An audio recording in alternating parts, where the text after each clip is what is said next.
10 साल पहले फारसी राजा डारियस नहीं चाहता था कि यूनान आजाद रहे। वो हमें अपने पैरों पर झुकाने यूनान आया। समंदर के रास्ते उसकी हमलावर फौज मैराथन पहुंची। यूनानी रक्षकों के मुकाबले वो फौज 3 गुना ज्यादा थी। सुबह होने से पहले एथेनियंस ने अनहोनी कर दी। वो टूट पड़े। उन्होंने 1 महीने के समुद्री सफर से थके हुए फारसियों पर जहाजों से उतरते वक्त ही हमला कर दिया। उनकी छावनी बनाने और सिपाहियों को हथियार बांटने से पहले ही उन पर टूट पड़े। पागलपन की वो रणनीति किसने बनाई? एक मामूली अथेनियन सिपाही ने, जिसका नाम था थेमिस्टोक्लीस। उसने फारसियों को एथेनियाई दरिंदगी का मजा चखा दिया।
जीव की सोच नाउम्मीदी में बदल रही थी।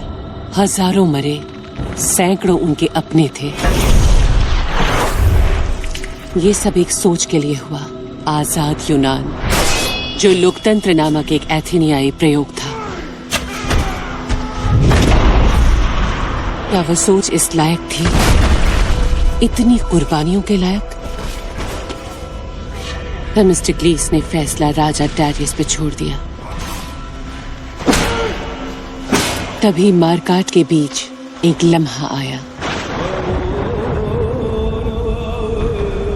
और थेमिस्टोक्लीस ने उसे गवाया नहीं।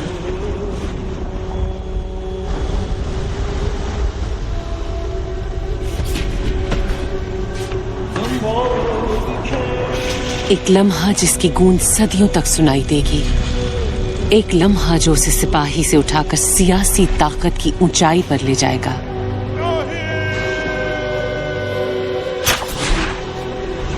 एक लम्हा जो थेमिस्टोक्लीस को महान बना देगा।